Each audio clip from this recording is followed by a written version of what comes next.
Hello everyone, myself Devesh Mishra and you are watching channel explain. So आज हम शुरू करने जा रहे हैं भाई कॉर्पोरेट गवर्नेंस का एक और नया वीडियो लेक्चर। ये सीरीज जो बनाई जा रही है ये सेमेस्टर 6 के लिए बनाई जा रही है कॉर्पोरेट गवर्नेंस की।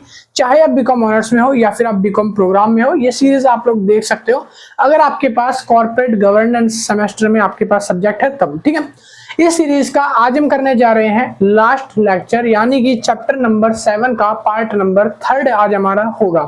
पार्ट 2 और उससे पहले के चैप्टर्स में ऑलरेडी अपलोड कर चुका हूं। अगर अभी तक आपने एक भी वीडियो लेक्चर नहीं देखा तो बता दूं, डिस्क्रिप्शन में पूरी प्लेलिस्ट का लिंक है जहां सारे चैप्टर्स 1 से लेके 7 तक मिल जाएंगे। तो डिस्क्रिप्शन जाके एक बार चेकआउट जरूर कर लेना, प्लेलिस्ट मिल जाएगी। और अगर किसी भी बच्चे को कॉर्पोरेट गवर्नेंस के यानी इस बुक के नोट्स परचेज करने हैं तो उसका प्राइस है 150 रुपीज। और लेने के लिए आप हमें व्हाट्सएप पे मैसेज कर देना। व्हाट्सएप नंबर डिस्क्रिप्शन में भी गिवन है और साथ ही साथ व्हाट्सएप नंबर मैंने यहाँ पे बोर्ड पर मेंशन कर दिया है। तो इस नंबर पे जाके मैसेज कर दो कि सर हमको नोट्स की पीडीएफ को परचेज करना है। मिनिमम प्राइस 150 पे करके आप उसकी पीडीएफ को बाय कर सकते हो इजीली। ठीक है, तो जो भी लेना चाहता है नोट्स वगैरह वो मैसेज कर लेना। और जिनको नहीं लेने, जो सेल्फ नोट्स बनाना चाहते हैं तो भाई वेलकम है आप लोगों का। आराम से अब आप इसको रीड करिए और आराम से अपने हाथों से प्यारे प्यारे सुंदर सुंदर कूची मुची नोट्स बनाइए। ठीक है भाई, चलिए शुरू करते हैं। आज हम पढ़ने जा रहे हैं चैप्टर 7 कॉर्पोरेट फेलियर। हम पढ़ रहे थे लास्ट लेक्चर में, मैंने आपको 3 स्कैम्स बताए थे। आज के लेक्चर में हम 2 स्कैम्स के बारे में पढ़ेंगे और आज हम इस वीडियो को फाइनल क्लोज कर देंगे, यानी खत्म कर देंगे। ठीक है, तो चैप्टर 7 का पार्ट 3 है, मैंने यहाँ पे मेंशन कर ही दिया है। पार्ट 3, पार्ट 2 और पार्ट 1 मैंने डाल दिया है डिस्क्रिप्शन में, प्लेलिस्ट के अंदर लिंक है, नहीं देखे तो जाके वॉच कर लेना। चलिए जी शुरू करते हैं। तो आज का चैप्टर, तो आज हम पढ़ने वाले हैं आईसीआईसीआई बैंक क्राइसिस के बारे में, कि जो आईसीआईसीआई बैंक है इसमें भी एक क्राइसिस हुआ था, यानी एक स्कैंडल हुआ था बहुत बड़ा। अब ये क्राइसिस को समझते हैं। तो इसको मैं आपको पढ़ाने से पहले, जो बोर्ड पे मेंशन है ये सारा पढ़ाने से पहले हम एक छोटा सा इंट्रो ले लेते हैं, ब्रीफ ले लेते हैं। तो अभी मैं कुछ वर्ड मार्क कर रहा हूं, उन वर्ड को आप ध्यान से अपने दिमाग में बैठा लेना। पहला वर्ड है मिसेस चंदा कोचर। ठीक है, मिसेस चंद्रा कोचर। और दूसरा वर्ड है दीपक कोचर। और तीसरा जो वर्ड है वो है हमारा विनु गोपाल दूत। ये 3 वर्ड हैं, जो ये 3 पिलर हैं, ये कह सकते हो ये 3 लोगों के ऊपर जो पूरा केस है आईसीआईसीआई बैंक का ये खड़ा होता है। आईसीआईसीआई बैंक के फ्रॉड की शुरुआत होती है जब इसमें जो है as a CEO Mrs Kochhar आई थी, यानी कि मिसेस चंद्रा कोचर को जब as a CEO ICICI bank में अपॉइंट किया गया था। तो 2008 की बात है। 2008 से लेकर ये धीरे धीरे स्कैंडल चलता आ रहा है। अब 2008 में जब मिसेस कोचर जो है सीईओ बनी तब उनके पति जो है वो है, उनके पति का नाम था दीपक कोचर। ठीक है, अब इन दोनों ने मिलकर अपने बिहाफ पर अपने पर्सनल इंटरेस्ट को ध्यान में रखते हुए, यानी कि अपनी कुछ साइड इनकम कमाने के लिए इन लोगों ने लोन उठाना शुरू करा। अब लोन उठाना शुरू करा और लोन देना किसको शुरू करा, तो एक वीडियोकॉन करके एक कंपनी हुआ करती थी पहले।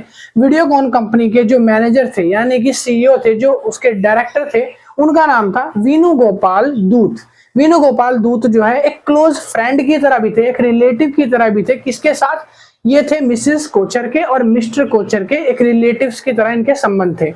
अब यहाँ पर दोनों ने अपना पर्सनल बेनिफिट करने के लिए, विनु गोपाल की एक कंपनी थी जिसका नाम था वीडियोकॉन करके। अब वो कंपनी जो है क्राइसिस में आ रही थी, यानी कंपनी के पास फंडिंग नहीं थी। तब उन्होंने अप्रोच करा आईसीआईसीआई बैंक की सीईओ यानी कि मिसेस कोचर से। उन्होंने वो सारी बातें बताई और मिसेस कोचर ने उनको कितने का 3250 अप्रोक्स अमाउंट बता रहा हूं, 3250 जो बुक में आपके गिवन है, ये रिवैल्यू एस्टिमेट। ठीक है, 3250 करोड़ का लोन अप्रूव कर दिया। किसके लिए? वीडियोकॉन कंपनी के लिए। और जबकि मिसेस कोचर ये बात अच्छे तरीके से जानती थी कि ये जो लोन मैं अप्रूव कर रही हूँ ये लोन बहुत ज्यादा मुश्किल चांस है कि वापस ये लोग रिटर्न कर पाएंगे। इंटरेस्ट तो छोड़ो, प्रिंसिपल अमाउंट भी रिटर्न नहीं होगा, क्योंकि वीडियोकॉन की कंपनी की हालत जो है बहुत खराब थी। बट इन्होंने इस लोन को फिर भी अप्रूव करा। अब ऐसे तो कोई लोन अप्रूव नहीं करता, इसके पीछे भी कुछ झोल झपाटा होगा। हाँ भाई बिल्कुल है, सुनो। अब यहाँ पर हुआ क्या, जब 3250 का लोन इन्वेस्ट करा गया उसमें से 300 करोड़ एज अ टिप के तौर पर खुद किसने? मिसेस कोचर ने अपने पास रख लिए थे। अब उन 300 करोड़ में से उन्होंने बोला कि बाकी जो पैसे हैं वो आप ले लो, मगर एक कंडीशन और है अब इतना बड़ा मैं आपको लोन पास कर रही हूँ, बल्कि आपकी कंपनी जो है इसको वापस रिटर्न भी नहीं करेगी इन फ्यूचर, ये मैं जानती हूँ।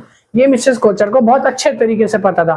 तो उन्होंने बोला वेणुगोपाल ने, ठीक है अभी आपने 300 करोड़ लिए, अब आप एक काम करो, मैं आपकी कंपनी में, यानी कि आपके हस्बैंड की कंपनी में, अब वेणुगोपाल दूत थे जो, उन्होंने क्या करा, मिसेस कोचर के जो हस्बैंड थे यानी कि जिसका नाम है दीपक कोचर, तो मिस्टर दीपक कोचर की एक कंपनी हुआ करती थी उस टाइम पे, एनयू पावर करके। तो एनयू पावर के अंदर 64 करोड़ का एक छोटा सा इन्वेस्टमेंट कर दिया, यानी कि एक टोकन अमाउंट उनको दान कर दिया, बोल सकते हो दान कर दिया या एक तरीके से रिश्वत दे दी, क्योंकि उन्होंने इतना बड़ा उसके लिए लोन पास करवाया था। किसके लिए? वीडियोकॉन के लिए। किसने पास करवाया था? मिसेस कोचर ने। मिसेस कोचर कौन थी? मिसेस चंद्रा कोचर। तो मिसेस चंद्रा कोचर ने 3250 करोड़ का लोन पास करवाया। पहले किसके लिए? वीडियोकॉन के लिए। किसको? वीनू गुप्ता को। वीनू क्या नाम था, मैं भूल गया यार, इतनी एक तो कंफ्यूजन है। वेणुगोपाल दूत को, ठीक है। अब वेणुगोपाल दूत को लोन पास कराया। अब वेणुगोपाल दूत से उन्होंने 300 करोड़ पहले ही ले लिए। अब वो एक बड़ा स्कैम था जिसको उन्होंने छुपा लिया। बट बाद में क्या हुआ? बाद में ये हुआ कि उन्होंने बोला कि इतना बड़ा अमाउंट हम आपको दे रहे हैं, तो हम आपको खुशी से इस अमाउंट में से 64 करोड़ रुपीस आपकी कंपनी में, यानी कि आपके हस्बैंड की कंपनी में, एनयू न्यूक्लियर नाम से, एनयू पावर नाम से उसकी कंपनी थी दीपक कोचरा की, तो उसकी कंपनी में इन्वेस्ट कर दिए गए थे। किसके द्वारा? वीनू गोयल के द्वारा, ठीक है। अब यहाँ पर देखो केस अब यहाँ पे शुरू होता है वेणुगोपाल के द्वारा। अब यहाँ पर जब ये तीनों ने एक दूसरे की हेल्प करी और पैसा बनाया मोटा अच्छा खासा, तब यहाँ पर पता चला कि इन्होंने बहुत बड़ा स्कैम करा, और ये स्कैम सामने अभी नहीं आता, ये स्कैम ऐसे चलता रहता है और ये स्कैम की आगे पेंडिंग्स आती रहती हैं। और इस स्कैम को पकड़ा तब जाता है 2018 के एंड में। 2018 के एंड में एक एम्प्लॉय जो है आईसीआईसीआई बैंक के, जिनका नाम है अरविंद गुप्ता करके एक नाम है, इस बुक में वो मेंशन नहीं है, जो कि एक विसल ब्लोअर भी थे बोल सकते हो इस कंपनी के। उन्होंने जाकर आरबीआई को और उस समय जो मोदी सरकार थी उनको और जितने भी बैंक गवर्नेंस है उनको जाकर एक लेटर लिखा, एप्लीकेशन लिखी कि आपके बैंक के अंदर 3250 करोड़ का घपला हो रहा है। और उस पर उन्होंने एक लेटर लिख के बाकायदा उनको भेजा। किनको? आरबीआई को भी भेजा, मोदी जी को भेजा, मतलब कि उनके प्राइम मिनिस्टर को एक चिट्ठी भेजी और ऐसे एक गवर्नर को भेजी। बट किसी की तरफ से कोई रिस्पॉन्स नहीं आया। एक साल और बीत जाता है कि लोग इस पर निगरानी ही नहीं देते। अब जैसे ही एक अगला साल बीता, फिर दूसरा जब एम्प्लॉय आया उसने भी सेम स्टेटमेंट देखी, उसको पता चला 2019 में कि कुछ लूप होल्स आ रहे हैं इस कंपनी के अंदर। तब यहाँ पर जो वीनू गुप्ता, यहाँ पर जो चेयरमैन थी यानी कि जो सीईओ थी किसकी? आईसीआई बैंक की, मतलब मिसेस चंद्रा कोचर, उनकी रिटायरमेंट की डेट से पहले ही उन्होंने रिटायरमेंट के लिए अप्रूव कर दिया। वो इसलिए बिकॉज वो जानती थी कि अगर वो पकड़ी गई तो उनकी रिटायरमेंट को मिलने वाला पैसा, उनको जो सैलरी मिलेगी, पेंशन, वो हर चीज को कैंसिल कर दिया जाएगा। इसलिए वो इतनी स्मार्ट चाल चली उन्होंने और अपने रिटायरमेंट की डेट से पहले ही रिटायरमेंट के लिए, अर्ली रिटायरमेंट के लिए अप्लाई कर दिया था। और गवर्नमेंट भी इतनी फुद्दू थी कि उन्होंने उनकी रिटायरमेंट को अप्रूवल भी दे दिया कि हाँ आप इजिली रिटायर हो सकते हो, क्योंकि इस स्कैम की नजर किसी के ऊपर अच्छी ही नहीं। 2019 में जब दूसरा एम्प्लॉय आया उसने भी सेम बात को उठाया कि कहीं ना कहीं लूप होल है और ऐसे ऐसे इस तरीके का फ्रॉड इतने बैंक से हुआ है और इसका कोई भी लिखा पढ़ी नहीं है, कोई भी ट्रांजैक्शन नहीं है। तब जाके इन्वेस्टिगेशन ऑफिसर यानी कि ईडी को और क्राइम ब्रांच को, मतलब कि जो क्राइम ब्रांच ब्यूरो है उनको और ईडी को, दोनों को बुलाया गया, अपॉइंट करा गया सीबीआई ने, ठीक है। और दोनों को लगाया गया किसके पीछे? चेयरमैन के पीछे, यानी कि जो औरत थी यानी मिसेस चंद्रा कोचर, तो उनके पीछे ईडी लग गई। अब ईडी ने सारी इन्वेस्टिगेशन शुरू से खकोलनी चालू करी। तब जाके पता चला कि इस केस के अंदर 3250 करोड़ का घपला शामिल है और बैंक एम्प्लॉइज और प्लस ये 3 लोग हैं मेन, जिसमें किस किस का नाम सामने आया? एक तो मिसेस चंद्रा कोचर का, उनके पति का यानी कि दीपक कोचर का, और जो वीडियोकॉन का आदमी और मालिक है जिसको ये पैसा भेजा गया था यानी कि वेणुगोपाल दूत को, तो इन तीनों का नाम सामने आया। तब जाकर इनकी रिटायरमेंट को जेल में बदल दिया गया, इनको प्रेजेंट कर दिया यानी कि जेल में भेज दिया गया। साथ ही साथ इनके ऊपर जितनी भी पेनल्टी और पनिशमेंट केसेस हैं वो सारे लगा दिए गए और इनकी जो रिटायरमेंट है उसको भी खारिज कर दिया गया, उनको भी कैंसिल कर दिया गया। तो ऐसे जाकर पता चला इस स्कैंडल का, ठीक है। अब इस स्कैंडल को थोड़ा सा बुक की लैंग्वेज में पढ़ते हैं, तो बुक में जो मेंशन है वो मैंने यहाँ पे बाकी लिख दिया है। अब आपको मोटा मोटा समझ आ गया होगा था इस स्कैंडल में था क्या, ठीक है। अब यहाँ पे पढ़ रहे हैं, कह रहा है कॉर्पोरेट गवर्नेंस का एक क्राइसिस था, कह रहा है result of conflict interest and unethical lending regulatory failure of CEO के द्वारा अनएथिकल लैंडिंग करी जा रही थी, यानी कि पैसों को एक जगह से दूसरी जगह भेजा गया, ठीक है। तो अनएथिकल एक्टिविटी कुछ करी गई थी, किसके द्वारा? चंदा कोचर के द्वारा, अमोंगेस्ट अदर। और इनके साथ ये अकेली नहीं थी, कुछ और भी लोग शामिल थे इसी चीज में। उसके बाद लिखा है क्राइसिस इंटरप्ट इन 2018। इस क्राइसिस का खुलासा यानी स्कैंडल का खुलासा होता है 2018 के अंदर। कह रहा है it comes to allegation misconduct of involvement. कह रहा है इसके ऊपर एलिगेशंस थे कि मिसकंडक्ट करने के और इन्वॉल्व होने के स्कैंडल्स में। स्कैंडल्स कुछ ऐसा था कि इन्होंने एक लोन अप्रूव किया था आईसीआईसीआई बैंक के बिहाफ पर, यानी सीईओ ने, चंद्रा कोचर ने एक लोन को अप्रूव किया, ठीक है, आईसीआईसीआई बैंक के बिहाफ पर। अब जो लोन था, मम्मी थोड़ी सी गेट बैठना, आवाज आ रही है बाहर से बहुत ज्यादा। अब यहाँ पर जो लोन है वो अप्रूव किया। लोन अप्रूव करने के बाद हुआ क्या? कह रहा है बैंक का जो वीडियोकॉन ग्रुप है उनको लोन अप्रूव हुआ। कह रहा है बी हेडेड, यहाँ पे लिखा है हेडेड बाय वेणुगोपाल दूत। वेणुगोपाल दूत है जो इनको लोन अप्रूव करा गया। उसके बाद आगे लिखा है was claim for business purpose. और ये जो लोन है ये किसके लिए अप्रूव किया था? बिजनेस पर्पस का बोल के अप्रूव किया गया था। उसके बाद लिखा है वेणुगोपाल दूत वाज एन ए रिलेशनशिप, यानी बोल सकते हो partnership with Mrs Chandra Kochhar husband, यानी कि उनकी रिलेशनशिप ये किससे थी? रिश्ते नाते किससे थे? उनके हस्बैंड से। यानी कि जो सीईओ थी उनके हस्बैंड के साथ इनका अच्छा खासा तालमेल था, तब जाके इसको अंजाम दिया गया है, मतलब दीपक कोचर से। कह रहा है दीपक कोचर जो थे वो एक कंपनी थी उनके पास जो सब्सिडाइज्ड है। भाई हाँ सही है, स्पेलिंग है ना थोड़ी सी यहाँ पे मैंने गलत लिख दिया, राइटिंग में थोड़ी सी दिक्कत है, तो आपको समझ आ रही होगी बाकी तो ठीक है। कह रहा है सब्सिडाइज्ड इन्वेस्टमेंट इन एनयू पावर रिन्यूएबल। इनके पास एक कंपनी थी दीपक कोचर के पास जो कि थी एनयू पावर रिन्यूएबल करके, जिसके ये मालिक थे दीपक कोचर। और इसी कंपनी में 64,000 रुपीज इन्वेस्ट करे थे वेणुगोपाल दूत ने, जब उनको इतना बड़ा लोन जो है वो इशू करा गया था। ठीक है भाई, थोड़ी देर रुक जाओ। हाँ भाई, तो सॉरी वो आवाज आ रही थी भाई थोड़ी उसके लिए, और अब नहीं आएगी, कोई नहीं। अब उसके बाद लिखा है यहाँ पर स्कैम की शुरुआत कहां से हुई थी? The ICICI bank allegation. ICICI bank पे एलिगेशन था कि उनके द्वारा जो मिसेस कोचर थी उन्होंने प्रिटेंड करा था एक लोन जो कि था 3,250 करोड़ का। ठीक है, ये लोन आगे लिखा है in favour of Videocon group. और किसको दिया था? वीडियोकॉन ग्रुप को दिया था, जबकि वो जानती थी इस बात को बहुत अच्छे तरीके से। वीडियोकॉन ग्रुप उस टाइम पर सबसे ज्यादा डूबी हुई कंपनी मानी जा रही थी, जिसको कोई पैसा नहीं दे रहा था, बट ये जानकर भी इन्होंने इतना बड़ा उनको लोन अप्रूव किया, जिसके लिए उनको 300 करोड़ मिले। उसमें से 64 करोड़ रुपए उनके पति की कंपनी में भी इन्वेस्ट करे गए वेणुगोपाल दूत के द्वारा। फिर कह रहा है 2012 में इस लोन को अप्रूव करा गया था। कह रहा है मिस्टर वेणुगोपाल ने 64 करोड़ रुपीज जो थे वो एनयू पावर में, यानी कि इनके सीईओ के हस्बैंड की जो कंपनी है न्यू पावर, उसमें अप्रूव इन्वेस्ट कर दिए थे। एज अ रिश्वत बोल सकते हो, टिप बोल सकते हो कि इतना बड़ा लोन पास करा, उसके लिए एक जरा सी टिप, बस उसको नाम दे दिया गया कि ये इन्वेस्टमेंट है। ठीक है, अब यहाँ पर लिखा है कि renewable business with Deepak Kochhar.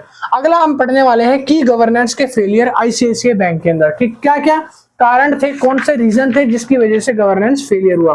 तो पहला आता है conflict of interest and lack of disclosure. Lack of disclosure होता है जहां पर आपने अच्छे तरीके से मेंटेन नहीं करी रिपोर्ट्स को और सही तरीके से दिखाने से कतराना।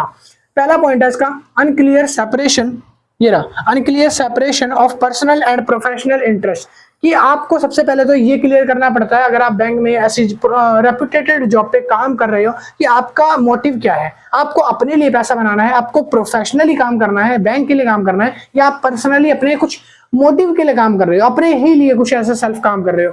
तो यहाँ पर एग्जीक्यूटिव जो ऑफिसर थी आईसीआईसीआई बैंक की, जिन्होंने इसको अपना पर्सनल मोटिव बना के रख लिया और अपने बिजनेस में अपने पति के साथ मिलकर वीडियोकॉन को इतना बड़ा ह्यूज लोन का जो है अप्रूवल दे दिया, जिसकी वजह से उन्होंने पूरी दुनिया से इस चीज को छुपा लिया और मैनेजमेंट में लूप होल कर दिए, जहां पर लोगों को पता ना चले कि इतना बड़ा लोन भी अप्रूव किया गया है। अगला आ जाता है failure to rescue from decision making. Second point है failure to rescue from decision making, यानी कि according to appropriate standards of corporate governance के स्टैंडर्ड के अकॉर्डिंग जो कोचर थी उनके पास बताया गया था कि उनके डिसीजंस के अंदर उन्होंने बहुत सारा एफिलिएट करा है और उन्होंने अपनी फैमिली को बहुत सारे पैसे ऐसे दिए हैं और कहीं अलग अलग जगह पे घर बनाकर भी ऐसे दिए हैं। फिर लिखा उसके बाद जो कोचर थी उन्होंने इसको अटेंड किया और उन्होंने इस लोन के बारे में खुलासा किया कि मैंने इस लोन को अप्रूव किया था और मैंने कॉर्पोरेट की ब्रीच जो थी उसको क्या करा था, तोड़ा था। ठीक है, ब्रेक करा। अगला पॉइंट आता है weak oversight by the board of director. अब बोर्ड ऑफ डायरेक्टर की तरफ से कहां कहां कमी रह गई थी वो देखते हैं। तो लिखा weak oversight by board of director. पहला लिखा है point no allegations sorry no allegations on investigations, की कोई भी एलिगेशन नहीं होना चाहिए इन्वेस्टिगेशन के ऊपर। कह रहा है नो इन्वेस्टिगेशन एलिगेशन। इसमें बताया गया कि जो आईसीआईसीआई बैंक के बोर्ड थे, जो मेंबर्स थे, उन्होंने सपोर्ट करा था उल्टा कोचर को, और बाद में ये एलिगेशन पता चला जब एक्चुअल में कि ये ऐसा लोन पास किया गया है, तब जितना लोगों ने सपोर्ट करा था उन सबको रॉन्ग डूइंग के लिए अरेस्ट कर लिया गया। शुरू के टाइम पर 2012 में जब इस लोन को अप्रूव करा था तो 12 से 17 तक किसी को भी कोई भनक नहीं थी, जबकि 18 में एक आदमी ने यानी कि जो विसल ब्लोअर है अरविंद गुप्ता करके एक पर्सन है, एम्प्लॉय थे आईसीआईसीआई के, उन्होंने इस चीज को नोट आउट करा कि यहाँ पर कुछ लूप है। उन्होंने आरबीआई वगैरह को, प्राइम मिनिस्टर वगैरह को चिट्ठी लेटर लिखे, बट उस पर कोई सुनवाई नहीं करी गई उस टाइम पर। उनके बाद जो एम्प्लॉय आए, जब उन्होंने भी सेम चीज को उठाया, तब जाकर उन पर एम्प्लॉय पे कार्रवाई करी गई थी। उससे पहले रॉन्ग डूइंग कोई भी नहीं मानी गई थी इनके द्वारा। आगे लिखा है डिले एक्शन। एक्शन में बहुत डिले करा गया था। ये चीज जब 2018 में सामने आ गई थी तभी इस पर एक्शन लेना चाहिए था, जबकि इन्होंने और एक साल लेट कर दिया। और अगर बाई चांस उनकी रिटायरमेंट हो जाती, यानी कि मिसेस कोचर की रिटायरमेंट हो जाती, तब तो फिर उनके पास कोई भी चारा नहीं बचता इसको दिवालिया घोषित करने के सिवा। तो डिले एक्शन है। अगला लिखा है इनएडिक्वेट गवर्नेंस मैकेनिज्म। डिले एक्शन के बाद अगला पॉइंट आ जाता है हमारा लैप्स। हाँ, लैप्स आ गए। Lapses in risk management and lending practice. पहला है high risk loan. ICICI bank ने एक सिग्निफिकेंट रिस्क लेने के बावजूद जितना बड़ा कंपनी को लोन पास कर दिया, जो आज तब्दील हो चुका है एनपीए में, यानी कि non performing asset. Non performing asset का मतलब अगर आपको नहीं पता तो इसका मतलब होता है एक ऐसा लॉस जो कभी रिकवर नहीं हो सकता, उसको नॉन परफॉर्मिंग एसेट बोला जाता है, एनपीए। तो एनपीए क्या है? एक ऐसा लोन हो गया है, एनपीए बन चुका है वो आज के टाइम पर कि अब कभी वो रिसीव नहीं हो पाएगा दोबारा। और ये शॉकिंग फैक्ट जो है चंद्रा कोचर के द्वारा हुआ है। बाद में पता चला कि इतना ज्यादा फाइनेंशियल क्राइसिस हो गया आईसीआईसीआई बैंक का और बैंकों का, जहां पर इस तरीके का लॉस देखा गया। अगला पॉइंट है inability to estimate credit risk. इसको आप एबल भी नहीं हो, आप इसको रिस्क को ये भी नहीं एस्टिमेट कर पाओगे कि रिस्क है कितना बड़ा। तो यहाँ पर लिखा है inability to estimate credit risk. इसमें लिखा है कि कोई सफिशिएंट मैकेनिज्म जो होता है वो किसी एप्लीकेंट के बेस पर आप लोन अप्रूव कर सकते हो, बट आप उसके लिए ऑथराइज होने चाहिए। अब यहाँ पर लिखा है कि जो कॉर्पोरेट गवर्नेंस है उस टाइम की इतनी फेलियर थी, जो बैंक लोन पास करा गया था वो एक कोई लॉजिक के बेसिस पर पास नहीं करा गया था, कोई भी अप्रूवल उसके खिलाफ था ही नहीं। क्योंकि अगर बाकायदा अप्रूवल होता कि वीडियोकॉन ने एक लेटर साइन करके दिया या कुछ ऐसा कागज दिया है, कुछ ऐसे एविडेंस दिखाए हैं जिसके बेसिस पे लोन हुआ है, तो बाद में वो लोन पे करना पड़ जाता, बट ऐसा कुछ हुआ नहीं। अगला पॉइंट आगे, role of external auditors and regulators. अब इसमें एक्सटर्नल ऑडिटर का और रेगुलेटर्स के क्या क्या रोल है वो देखते हैं। पहला है lack of auditor scrutiny. Lack of auditor scrutiny, इसके अंदर लिखा है जो एक्सटर्नल ऑडिटर्स होते हैं वो इस चीज को लेकर ऑब्जेक्ट नहीं उठा सकते कि जो भी वीडियोकॉन और एनक्यू पावर के अंदर लिंक था उस लिंक को एक रिलेशनशिप मानकर एक लोन अप्रूव करा गया था। और ये लोन जो है कहां से निकला था? ये फाइनेंस ऑफ आईसीआईसीआई बैंक के अंदर से दिया गया था। और इस फेलियर के दौरान एक्सटर्नल ऑडिटर जो है इस चीज को डिटेक्ट करने में असमर्थ रहे, यानी कि नाकामयाब रहे कि दोनों के बीच में एक रिलेटेड पार्टी का ट्रांजैक्शन हुआ था। यहाँ पर लैक हुआ था ऑडिटर की स्क्रूटनी का। एक बोला जाता है कि लोन आप अप्रूव कर रहे हो तो आप पहली चीज तो अपने रिलेटेबल पर्सन को कोई काम नहीं कर सकते ऐसी कामों में, और रिलेटेबल में ही ये सब चीजें हो रही थी। अगला आता है रेगुलेटरी ओवरसाइट। नेक्स्ट पॉइंट है रेगुलेटरी ओवरसाइट, यानी कि रिजर्व बैंक ऑफ इंडिया ने, आरबीआई ने ये एक एक्शन बना दिया था, एक कदम उठाया। उन्होंने बोला did not take over control situation crisis. इस सिचुएशन को ऐसे कंट्रोल नहीं किया जा सकता। आरबीआई ने साफ बोला कि इसकी मेंटेनेंस की भरपाई अब मुश्किल ही हो पाएगी, इसको एक कोलैप्स घोषित कर दिया गया। फिर बोला गया कि आईसीआईसीआई बैंक जो है वो पूरी तरीके से फेलियर हो गया, दिवालिया हो गया। उनकी अकाउंटेबिलिटी और इन्फोर्समेंट पर सारे लोग सवाल उठाने लग गए थे। फिर लिखा अगला point lack of ethical leadership and whistle blower mechanism, जहां पर एथिकल लीडरशिप खत्म हो जाती है और कोई भी विसल ब्लोअर जो है वो भी यहाँ पर खंडित हो जाता है। ठीक है, तो ये लैक ऑफ एथिकल, इसमें दो पॉइंट है। पहला है फेलियर टू एथिकल लीडरशिप, दूसरा है विसल ब्लोअर मैकेनिज्म। पहला है फेलियर टू एथिकल लीडरशिप, कह रहा है चंद्रा कोचर जो कि सीईओ थी आईसीआईसीआई बैंक की, अब यहाँ पर हुआ था ऐसा कुछ कि इमरजेंसी केस में आप कॉन्फ्लिक्ट केस में कुछ इंटरेस्ट वगैरह ले सकते हो, बट अनविलिंगनेस होनी चाहिए, आपकी इच्छा से नहीं होगा, ठीक है, किसी दूसरे काम के लिए आपने उसको अप्रूव करा तो चल जाता। बट इस जगह पर बैंक की पूरी रेपुटेशन टर्निश्ड हो गई थी, क्योंकि इसने बड़े लोन को स्कैम में बाकी बदल दिया गया आगे। फिर लिखा है इसका कोई ना जस्टिफाई एक्शन था, ना कोई जस्टिफाई रिपोर्ट थी, सारे एविडेंस वगैरह मिट चुके थे जो इस लोन से रिलेटेड थे। अगला पॉइंट आता है विसल ब्लोअर मैकेनिज्म। कह रहा है आईसीआईसीआई बैंक की प्रोटेक्शन पॉलिसी के अंदर कुछ विसल ब्लोअर होते हैं जो कंपनी के एम्प्लॉइज, स्टेक होल्डर्स और मेंबर्स यानी कि इनकी रिपोर्ट को बचाए रखते हैं, बनाए रखते हैं। विसल ब्लोअर यानी कि वो व्यक्ति जो गलत काम होने से पहले आवाज उठाता है। अब यहाँ पर बताया गया कि विसल ब्लोअर तो था ही नहीं, और वीडियोकॉन कंपनी में जब इतना बड़ा लोन पास हुआ तो वो सारे घर के बंदे थे, यानी रिलेटिव्स में इतना बड़ा उन्होंने घपला कर दिया, तो इसकी जगह विसल ब्लोअर को पता नहीं चल पाई। आगे आता है effect of the ICICI bank corporate governance debacle. कह रहा है पहला resignation and investigation of Chanda Kochhar. कह रहा है चंदा कोचर जो थी उनके ऊपर एक इन्वेस्टिगेशन मतलब कि सीबीआई और ईडी की टीम बिठाई गई 2018 में अक्टूबर के अंदर, जब ये पता चला कि इस तरीके का फ्रॉड उन्होंने करा है बड़ा। अब इसके अंदर हुआ ये कि उनको 2006 से इस पोजीशन का पता था कि वीडियोकॉन को अगर वो लोन अप्रूव करेगी तो एट द एंड वो वीडियोकॉन इस लोन को नहीं चुका पाएगी, बट उन्होंने फिर भी ऐसा कर दिया। फिर लिखा है कुछ ऐसे सबमिशन और रिजाइग्नेशन उन्होंने दे दिए। उन्होंने बोला कि मैं कंपनी से रिजाइन करना चाहती हूँ, यानी मैं रिटायरमेंट लेना चाहती हूँ अर्ली, और मेरी रिटायरमेंट को अप्रूव करा जाए।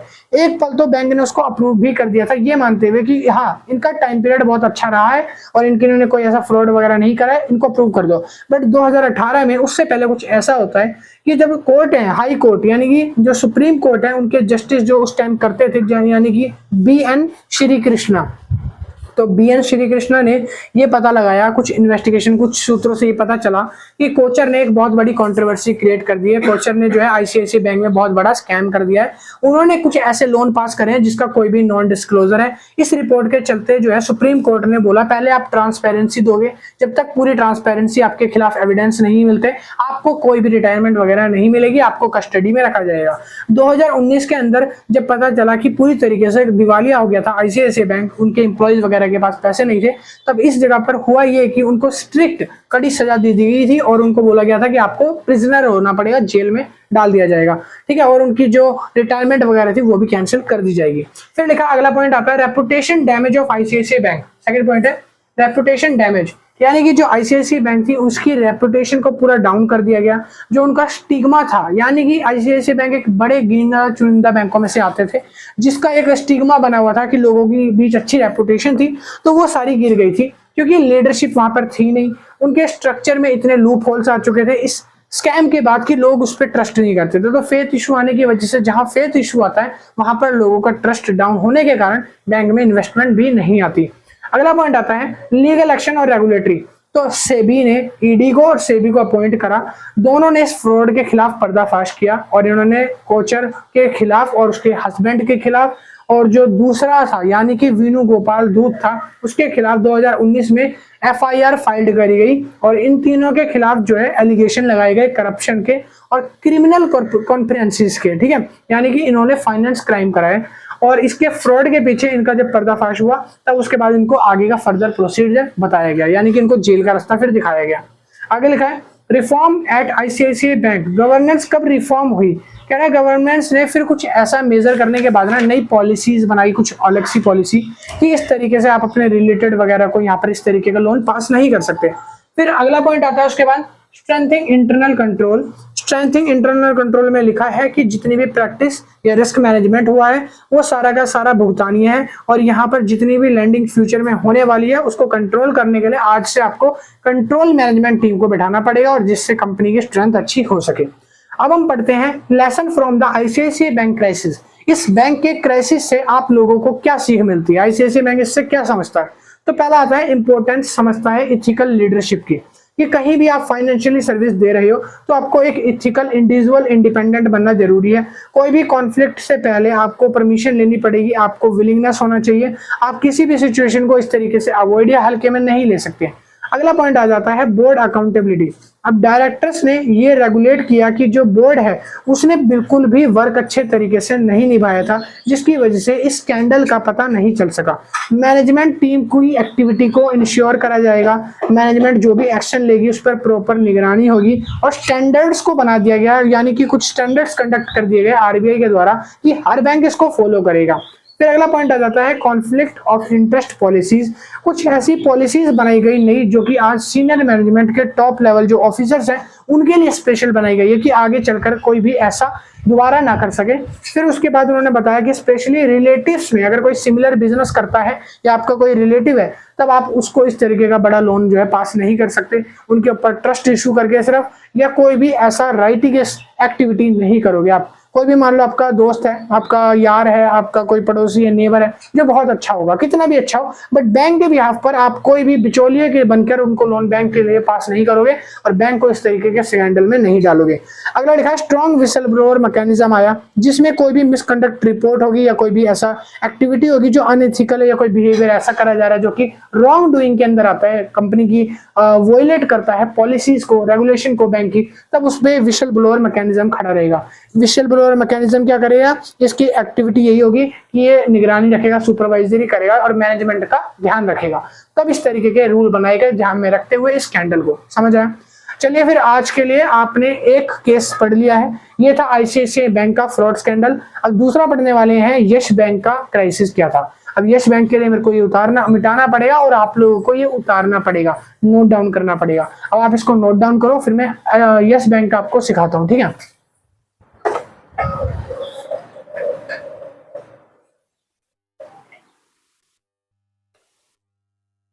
तो अब आ चुके हैं अपने लास्ट केस पर। ये केस जो है यस बैंक का केस है, यस बैंक क्राइसिस का, और ये है हमारा लास्ट केस। चलिए इस केस को समझते हैं थोड़ा सा।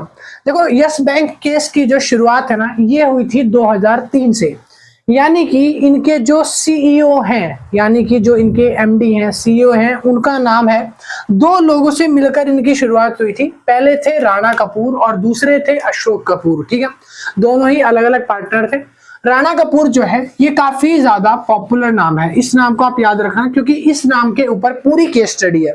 देखो राणा कपूर का जो जन्म है वो दिल्ली के अंदर होता है। दिल्ली के अंदर इन्होंने दिल्ली यूनिवर्सिटी से अपनी ग्रेजुएशन कंप्लीट करते हैं। ग्रेजुएशन ये करते हैं एमए में, यानी कि आर्ट्स में। आर्ट्स में इनकी ग्रेजुएशन हुई दिल्ली यूनिवर्सिटी से, और उसके बाद इन्होंने काफी सारे विदेश में जाकर कॉलेजेस वगैरह में अप्लाई करा, पढ़ाया, और उसके बाद इनको लगा कि हाँ अब मेरे को थोड़ा सा बिजनेस लाइन में आना है। तब इन्होंने अपना खुद का एक बैंक खोला जिसका नाम था यश बैंक। यश बैंक को स्टैब्लिश करा गया था 2003 में, ठीक है। और यहाँ पर बताया गया है कि यश बैंक को पूर्ण रूप से स्टैब्लिश 2004 में माना जाता है, यानी कि 2003 के नवंबर और दिसंबर के अंदर इसको स्टैब्लिश माना गया था, करा गया था, एक तरीके से प्रस्ताव रखा था। 2004 में ये पूरी तरीके से ओपन हो चुका था। 2003 से यश बैंक की कहानी शुरू होती है। अब यश बैंक का क्राइसिस देखो ऐसा क्राइसिस था कि जो राणा कपूर थे वो बहुत ही ज्यादा इंटेलिजेंट आदमी थे, यानी कि बहुत ज्यादा अच्छे थे, मतलब कि दिमागदार जिसको बोला जाता है। उनके पास एक कंपनी थी इस बैंक से पहले, यानी कि 90s 70s 90s 80s के अराउंड इनके पास एक कंपनी हुआ करती थी, एक ऐसी शेयर मार्केटिंग थी जिसमें इन्होंने अच्छा खासा पैसा लोगों को दुगना तिगुना करके और हाई रेट करके दिया था। अब जब इन्होंने यश बैंक को खोला तो बैंक का काम सिंपल सा होता है, अगर आप उसको समझोगे तो बैंक का काम देखो बस इतना है। ये बैंक है, ठीक है, ये इसके शेयर होल्डर है, और ये है नॉर्मल लोग, यानी कि आप लोग, ठीक है। आप लोग होते हो खाता धारक। आप बैंक में जाते हो, बैंक से क्या बोलते हो कि बैंक हमारा खाता खोल दो। आप बैंक में पैसे इन्वेस्ट करते हो। बैंक का अपना खुद का कोई पैसा नहीं होता, याद रखना। बैंक का खुद का कोई पैसा नहीं होता। बैंक इन्वेस्टमेंट जो होती है उस पैसे को आगे लैंडिंग पे लगाता है। अब बैंक जो है ना, ये शेयर होल्डर्स हैं, बैंक में जो पैसा इन्वेस्ट कर रहे हैं, जो शेयर्स बाय कर रहे हैं। अब बैंक क्या करता है, अपने पैसे को बढ़ाने के लिए, अपने पैसे को यूज करने के लिए बैंक करता है लैंडिंग। क्या करता है? लैंडिंग करता है।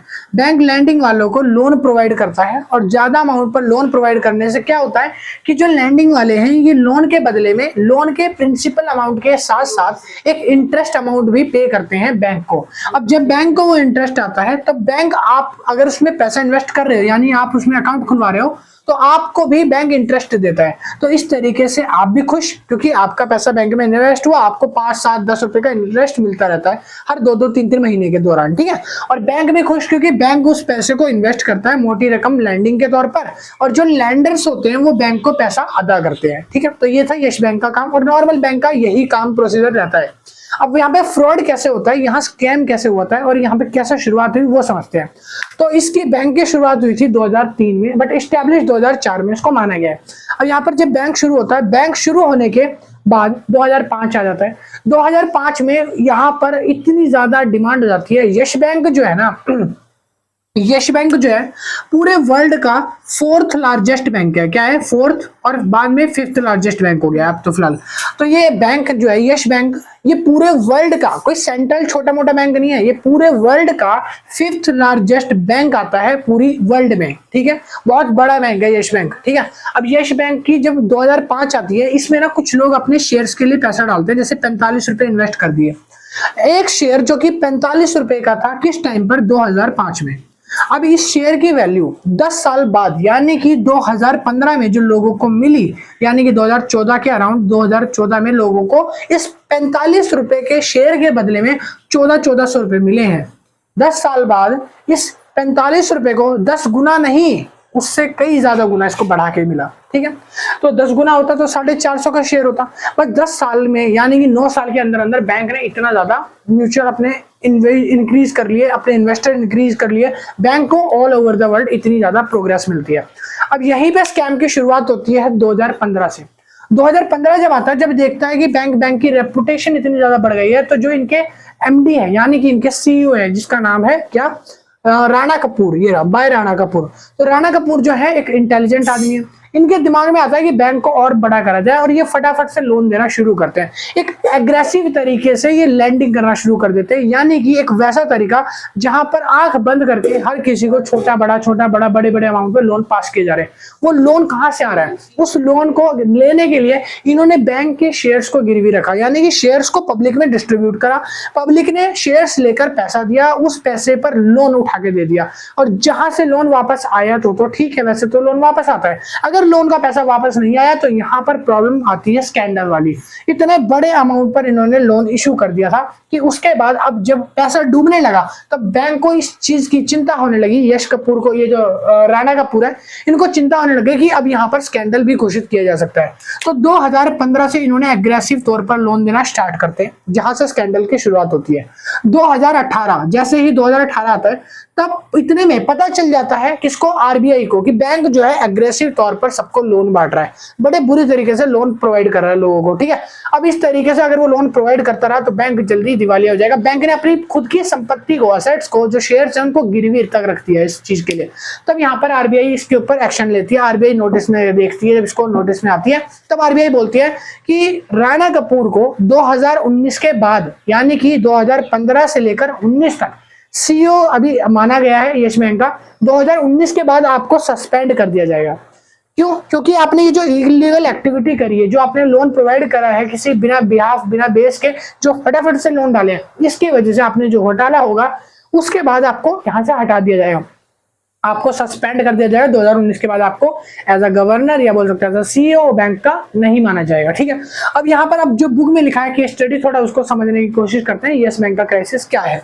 तो यहाँ पर लिखा है हिस्ट्री ऑफ यस बैंक, कह रहा वाज एस्टेब्लिश्ड इन 2004, मतलब 2004 में इस बैंक की स्थापना हुई थी, बनाया गया था। कह रहा है किसके द्वारा? राणा कपूर के द्वारा। और राणा कपूर एक दिल्ली के छोटे से गलियारे में रहने वाले, बोल सकते हो ये दिल्ली में रहने वाले बंदे हैं। ये इन्होंने अपनी पढ़ाई दिल्ली में करी है, दिल्ली यूनिवर्सिटी से पढ़ा है, बीए आर्ट्स में इन्होंने अपनी ग्रेजुएशन कंप्लीट करी है, फिर उसके बाद ये चले गए थे फॉरेन वगैरह, ठीक है। तो यहाँ से ऐसा इनका शुरुआत होती है। कह रहा है एंड अशोक कपूर और राणा कपूर ने मिलकर अपने बैंक को यहाँ पर इतनी उन्नति पे, यानी कि इतनी चढ़ाई पर पहुंचाया, जिन्होंने 10 साल के अंदर, यानी कि 2005 से 2015 में जो शेयर 45 का था उसको 1400 तक की कीमत पर ले जाया गया, ठीक है। अब यहाँ पर लिखा है it used to short term aggressive loan providing strategy. अब इन्होंने क्या करा? इन्होंने ऐसी स्ट्रेटजी अपना ली कि जल्दी अमीर बनना है, जल्दी आपको और बड़ा बनाना है बैंक को, तो इन्होंने लोन को प्रोवाइड करना शुरू करा। लोन इतने कि इन्होंने ना 2020 से पहले कम से कम ये मान लो एनपीए कितने के थे, आज बैंक में 9 लाख करोड़ के एनपीए बाकी हैं। 9 लाख करोड़ के एनपीए, यानी कि इसका मतलब होता है 9 लाख करोड़ के वो एनपीए, वो पैसा कि वो नॉन परफॉर्मिंग एसेट बन गया। एनपीए यानी नॉन परफॉर्मिंग एसेट, कि वो पैसा अब कभी भी वापस नहीं आएगा, वो डेप्ट बन चुका है। बट आज के टाइम पर इसको कम कर दिया गया है। आज के टाइम पर जब रूल्स इतने स्ट्रिक्ट कर दिया आरबीआई ने कि बैंक के पास जो 9 लाख करोड़ का लोन था वो अब के टाइम पर वो हो गया है कितने का, वो आज के टाइम पर 7 या 6 तक पहुंचा पाएगा शायद, मेरे हिसाब से आई थिंक 6 या 7 तक पाएगा। ठीक है आपको, तो कुछ रेगुलेशंस की वजह से, कुछ रूल्स की वजह से आरबीआई के, कुछ पॉलिसीज की वजह से आरबीआई का जो लोन है वो थोड़ा सा कम हुआ है। ठीक है, कुछ रूल्स जो नए आए हैं इस स्कैंडल्स के बाद। तो यहाँ पर इन्होंने वही लिखा कि एनपीओ 20 से पहले जो था वो 11 से तकरीबन 9 लाख करोड़ तक था। अब उसके बाद यहाँ पे लिखा है स्कैंडल का क्राइसिस शुरू कब से होता है। कह रहा है total crash in the stock price. Stock price जो है पूरा क्रैश हो गया ना, मार्केट में इतना ज्यादा पैसा उठाने के बाद मार्केट में इनके शेयर्स की वैल्यू बिल्कुल डाउन हो गई थी। अब मार्केट में इतना पैसा नहीं बचा था कि इनके कोई शेयर्स बाय करेगा। यस बैंक के नाम से भी लोग हाथ खींचते थे, जो इन्वेस्टर्स थे इसमें पैसा डालने से भी डरते थे। उसके बाद लिखा है कि ये एक ऐसी कंपनी बन गई थी जो लोगों के ना फेथ को तो नहीं, लॉस को जीतने के लिए आ गई है। मतलब कि जो लोगों के दिमाग में इतना ऐसी भावना इन्होंने बनाई है कि इस कंपनी में अगर पैसा लगाया तो आपका डूबना तय है, ऐसी कंपनी बना दी थी। उसके बाद लिखा है कि बैंक जो है वो पूरी तरीके से कोलैप्स हो गया था। उसके बाद गवर्नमेंट ने रेस्क्यू प्लान करा था बैंक को उभारने के लिए, यानी बैंक को रिफॉर्म करने के लिए, दोबारा से बैंक को बनाने के लिए, दोबारा से बैंक को तैयार करने के लिए, ताकि जो क्राइसिस हुआ है उसको भरा जा सके गैप को, तब रेस्क्यू प्लान को यूज किया गया था। अब यहाँ पर कौन कौन से पॉइंट्स हैं, कह रहे हैं notable government, notable governance deficiency. अभी हम पढ़ेंगे यस बैंक की टोटल बैंक अफेयर्स क्या थी, नोटेबल गवर्नेंस डेफिशिएंसी क्या थी इस बैंक की। ठीक है, तो चलिए शुरू करते हैं। और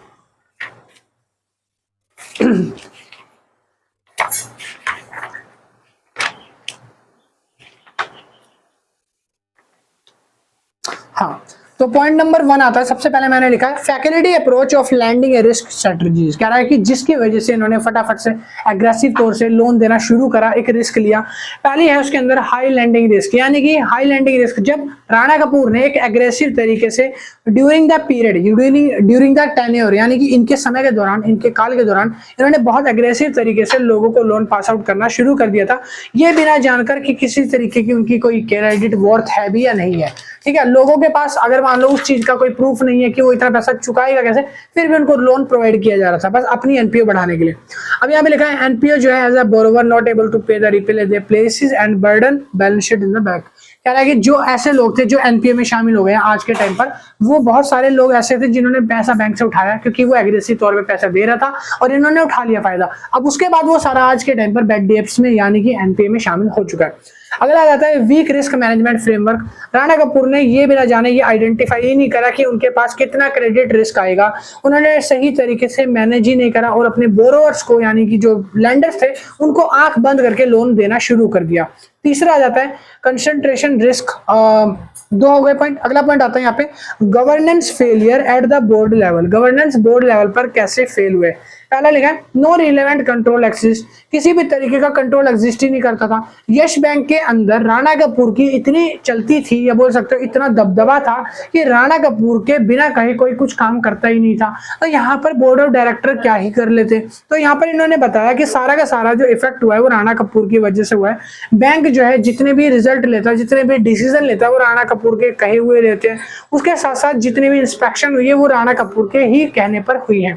यहाँ पे लिखा है अगला point financial red flags. Financial red flags मतलब कि जैसे कि रेड फ्लैग होते हैं ना, मतलब कि वो जो एकदम डोमिनेंट होते हैं, जो बहुत मस्कुलिन होते हैं, इस तरीके की बॉडी वाले लोग होते हैं। इसी तरीके से बैंक्स भी कुछ टाइम के लिए रेड फ्लैग हो गया था, यानी कि बैंक जो है एकदम एग्रेसिव तरीके से, मस्कुलिन तरीके से लोगों को लोन बांट रहा था और बैंक एक टाइम के बाद फेलियर भी हो गया बड़ी जल्दी, इस वजह से वो कोलैप्स भी हो गया। ठीक है, उसके अंदर उसके खुद की अपनी लिक्विडिटी यानी कि एक रेशो होता है, पता है हर बैंक के पास एक कैश रेशो उपलब्ध होना चाहिए। हर जगह पे ये बोला जाता है कि बैंक के पास अगर मान लो 100% इन्वेस्टमेंट है तो इसका 4% लिक्विड रेशो हमेशा मेंटेन करके रखना पड़ता है बैंक को। यानी कि अगर मान लो मैं बैंक में पैसे आज लेने जा रहा हूँ कि मेरे को 50,000 रुपए चाहिए, तो बैंक के पास जितना भी पैसा होगा अभी ऑन करंट टाइम पे जैसे 100 करोड़ है बैंक के पास, तो जो एसबीआई बैंक है या कोई भी ब्रांच है वो 4% का लिक्विड कैश अपने पास रखेगी। क्योंकि अगर मान लो किसी को एंड टाइम पर जरूरत पड़ गई, वो कहाँ भागेगा? बैंक में भागेगा अपने पैसे निकलवाने के लिए, बैंक में भागेगा। तो बैंक में जब वो रेशो कैश में होगा ही नहीं तो बैंक कैसे प्रोवाइड करेगा? तो बैंक को बोला गया आरबीआई के द्वारा कि आपको 4% कैश लिक्विड रेशो हमेशा हमेशा रखना पड़ेगा अपने पास, क्योंकि इमरजेंसी के टाइम पर आप उसको प्रोवाइड कर सको। ठीक है, अच्छा उसके बाद क्या लिखा है? अगला पॉइंट आ जाता है conflict of interest and management problems. Conflicts, ये रे conflicts of interest and management problem. Management problem में कहां पे कॉन्फ्लिक्ट आया था? पहला लिखा है मैनेजमेंट कॉन्फ्लिक्ट था और दूसरा था प्रॉब्लम ऑफ कॉर्पोरेट गवर्नेंस। पहला है मैनेजमेंट कॉन्फ्लिक्ट। मैनेजमेंट कॉन्फ्लिक्ट के अंदर बताया कि जो सीईओ थे यानी कि को-फाउंडर थे यस बैंक के, राणा कपूर, इनके द्वारा ट्रांजैक्शंस कुछ ऐसी करी गई थी जो कि इररिलेवेंट थी। राणा कपूर ने बहुत सारे बोरोवर्स को पैसा उधार दे दिया था, लेंडर्स पे दिया था, जिसका कोई भी प्रोसीजर या कोई भी रिसिप्ट या फाइनेंशियल स्टेटमेंट वगैरह नहीं दे रखी थी। उसके साथ उन्होंने कुछ ऐसे सस्पिशियस बैंक मैनेजमेंट एक्टिविटीज करी थी जो कि इलीगल थी। ठीक है, उसके बाद अगला आता है प्रॉब्लम ऑफ कॉर्पोरेट गवर्नेंस, जहां पर लैक ऑफ प्रॉपर प्रैक्टिस आता है, यानी कि पूरी तरीके से ट्रेंड नहीं था बैंक उस चीज को लेकर अभी जिस चीज के लिए एक्टिविटी हुई है। फिर लिखा है there are the compliance system, उनका कंप्लायंस सिस्टम जो है वो नोटेड नहीं था, उनके कंट्रोल्स अच्छे नहीं थे, बैंक कुछ ब्रीच कर रहा था, इश्यूज आ रहे थे बैंक में, और ये सारा आरबीआई के द्वारा नोटेड हुआ, तब वही चीज कोलैप्स हो गया। अगला आ जाता है failure of regulatory monitoring external auditors. जो एक्सटर्नल फेलियर्स है यानी कि ऑडिट फेलियर्स जो हैं उनमें क्या दिक्कतें आई?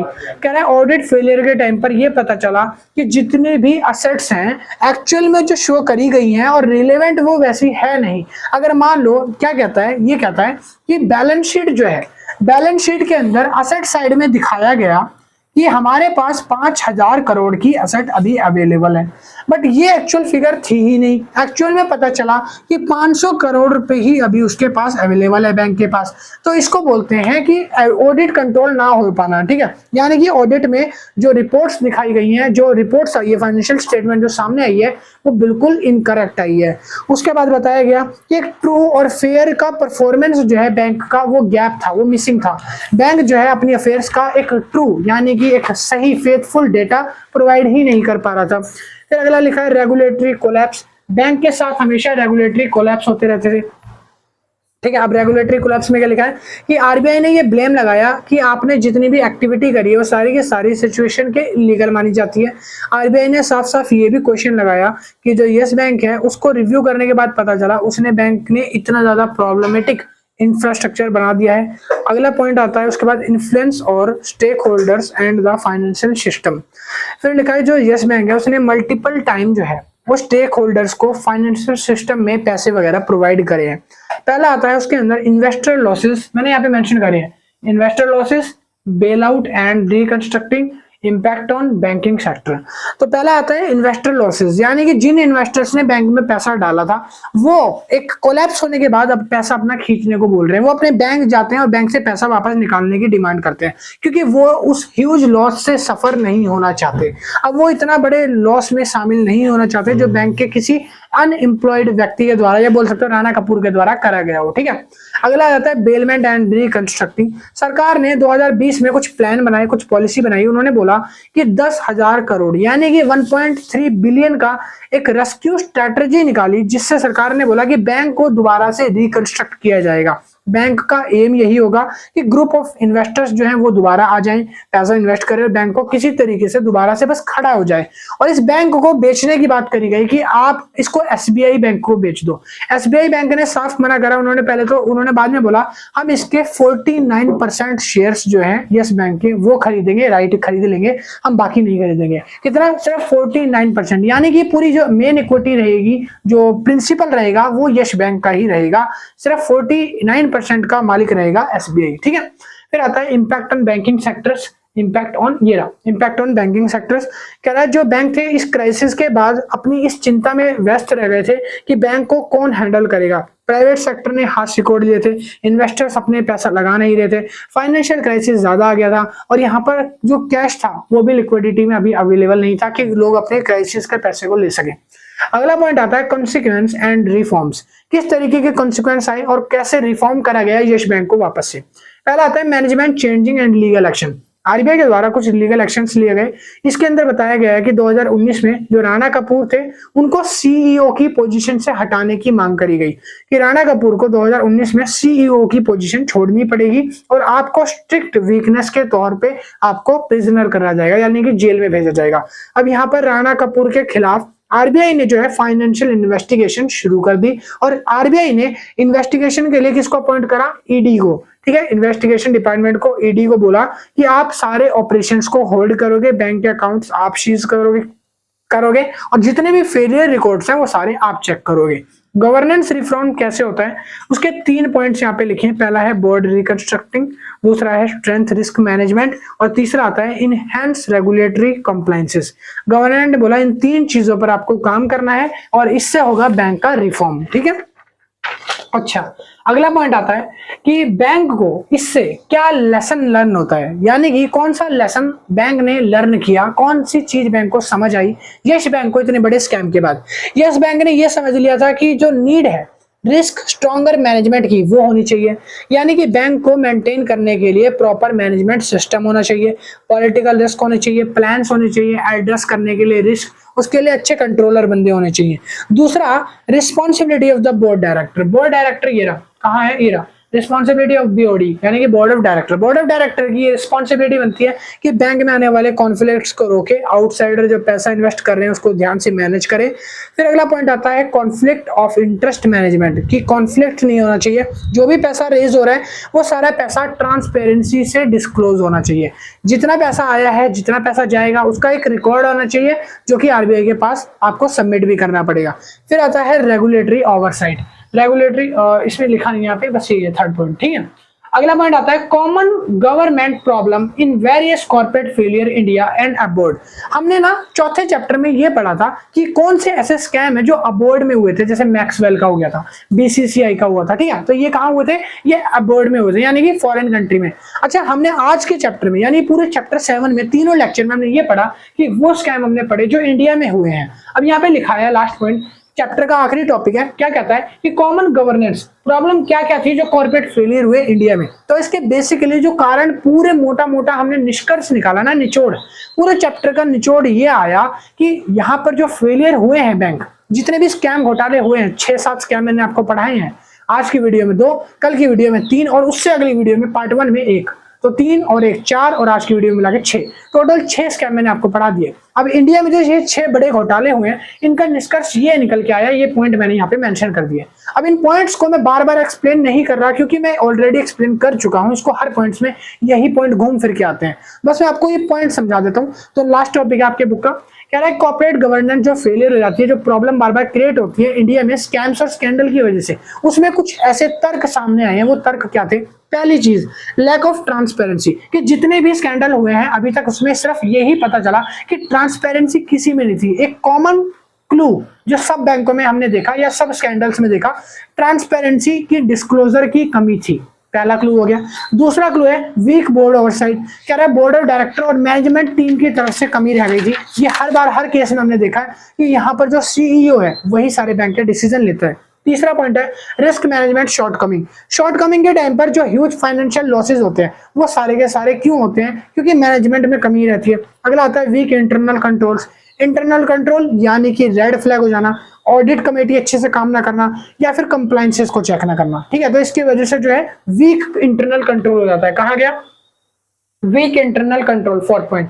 5th पॉइंट आता है रेगुलेटरी एंड कंप्लायंसेस फेलियर। जब रेगुलेटरी और कंप्लायंस फेलियर हो जाते हैं इस जगह पर बैंक जो है प्रॉब्लम में फंस जाता है स्कैम और स्कैंडल की। ये भी हमने हर बार पॉइंट में डिस्कस किया था। अगला पॉइंट आता है पॉइंट नंबर 6, कह रहा है फेलियर ऑफ इथिकल नॉर्म्स।